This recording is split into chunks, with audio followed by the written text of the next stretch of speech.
ఈ వీడియోలో మనం ఏం చేయబోతున్నాం అంటే రియల్ టైం రెజ్యూమ్ అనలైజర్ని మనం ఒక 10 minutesలో అయితే క్రియేట్ అయితే చేసుకోబోతున్నాం. అదే మనం నార్మల్గా మిషన్ లెర్నింగ్ స్క్రాచ్ నుంచి చేయాలనుకుంటే మిషన్ లెర్నింగ్ యూస్ చేసుకునేసి వితౌట్ దిస్ హగ్గింగ్ ఫేసెస్ మనకు ఖచ్చితంగా 1 to 2 hours అయితే ఖచ్చితంగా పడుతుంది. ఎక్కువ మాడితే ఒక 5 to 6 hours రోజు కూడా పట్టేయచ్చు అనమాట. కానీ ఈ హగ్గింగ్ ఫేసెస్లో జస్ట్ మన కోడ్ని తీసుకునేసి అంటే ఫస్ట్ ChatGPTలోకి అయితే వెళ్తాం. అక్కడ నేను రెజ్యూమ్ అనలైజర్ చేయాలనుకుంటున్నాను విత్ ది హగ్గింగ్ ఫేసెస్ అని ఇచ్చేసామంటే అది కోడ్ ఇచ్చేస్తుంది. డైరెక్ట్గా నేను app.py పెట్టేసాం. నెక్స్ట్ రిక్వైర్మెంట్స్ పెట్టేసి మన యాప్ని అయితే రన్ చేసాం అనుకోండి. జస్ట్ ఒక 15 minutesలో మన అవుట్పుట్ అయితే ఇచ్చేస్తుంది టోటల్ యాప్. దాన్ని మీరు ఎవరికైనా సెండ్ చేసుకోవచ్చు. వాళ్ళకి కూడా మనకి ఎలాగైతే వర్క్ అవుతుందో అదే విధంగా అయితే వర్క్ అవుతుంది. ఒక విధంగా దీన్ని మనం హోస్టింగ్ ప్లాట్ఫామ్ అనొచ్చు అనమాట. డైరెక్ట్గా మనం అది గిట్హబ్ నుంచి పుల్ చేసుకునేసి ఇక్కడ కూడా మనం హోస్ట్ చేసుకోవచ్చు. ఇలా చాలా విధాలుగా ఈ హగ్గింగ్ ఫేసెస్ అనేది యూజ్ అవుతుంది. ఓకేనా, ఇంకేం మాత్రం లేట్ చేయకుండా మన ప్రాజెక్ట్లోకి అయితే వెళ్ళిపోదాం. ఆ తర్వాత మీకు ఒక ఐడియా అయితే వచ్చేస్తుంది అసలు ఈ హగ్గింగ్ ఫేసెస్ని యూజ్ చేసుకునేసి ఎలాంటి ప్రాజెక్ట్స్ని ఎలాంటి ML అండ్ AI ప్రాజెక్ట్స్ని డిజైన్ చేసుకోగలుగుతాం అనేసి. ఓకే, ఫస్ట్ అయితే మీరు ChatGPTని అయితే ఓపెన్ చేసుకోండి. ఓకేనా, ఓపెన్ చేసుకునేసి నేను ఎలా అయితే ప్రాంప్ట్ చేస్తున్నానో మ్యాక్సిమం అలాగా ప్రాంప్ట్ చేసేదానికి అయితే ట్రై చేయండి. ఓకేనా, లేకంటే కొంచెం కోడ్ అనేది క్లమ్జీగా ఇచ్చేస్తుంది ఫైల్స్ అనేది, అప్పుడు మనమే కన్ఫ్యూజ్ అవుతాం. ఓకేనా, చూడండి. Now I want to do a project with hugging faces. My project is AI resume analyser based on the job description.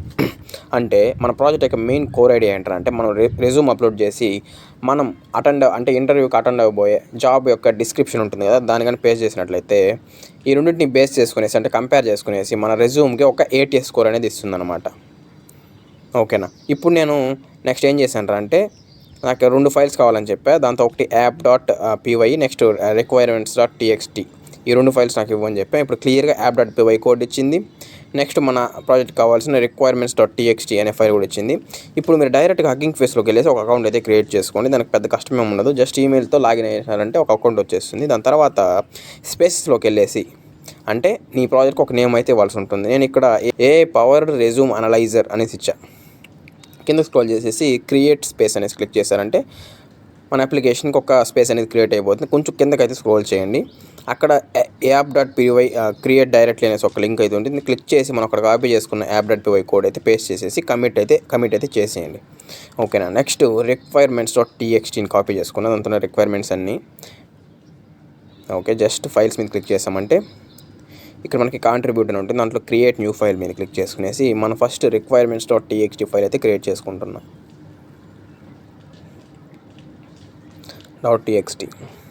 Okay, just ఆ రిక్వైర్మెంట్స్ అన్నీ పేస్ట్ అయితే చేసేస్తున్నా. Just commit new file main. Okay, చూడండి ఇక్కడ మన app అనేది building అనేది అవుతా ఉంది.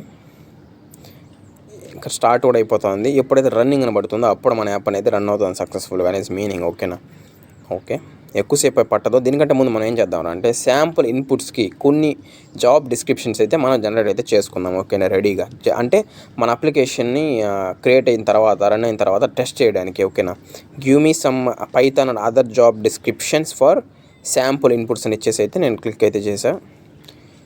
ఇప్పుడు అది నాకు పైథాన్ డెవలపర్కి నెక్స్ట్ మిషన్ లెర్నింగ్ ఇంజనీర్కి ఇలా కొన్ని జాబ్ డిస్క్రిప్షన్స్ అయితే జనరేట్ చేసింది. ఓకే, మన యాప్ అనేది రన్ అయిపోయింది. జస్ట్ యాప్ మీద క్లిక్ చేసామంటే మన ఇంటర్ఫేస్ అనేది వస్తుంది చూడండి. ఓకే, ఇది డ్రాగ్ చేయడానికి అంటే మన ఫైల్ ఇన్పుట్గా ఇవ్వడానికి జస్ట్ క్లిక్ అయితే చేసి నేను ఇప్పుడైతే ఒక ఫైల్ అయితే ఇస్తున్నా, ఒక రెజ్యూమ్ ఇది. ఓకే, ఇప్పుడు పైథాన్ డెవలపర్ యొక్క జాబ్ డిస్క్రిప్షన్ కాపీ చేసుకుని పేస్ట్ అయితే చేస్తున్నా. జస్ట్ సబ్మిట్ అయితే చేస్తున్నా. ఇప్పుడు చూడండి అవుట్పుట్ బాక్స్లో ఒక స్కోర్ అయితే ఇచ్చింది. చూడండి ఎంత తక్కువ ఇచ్చిందో.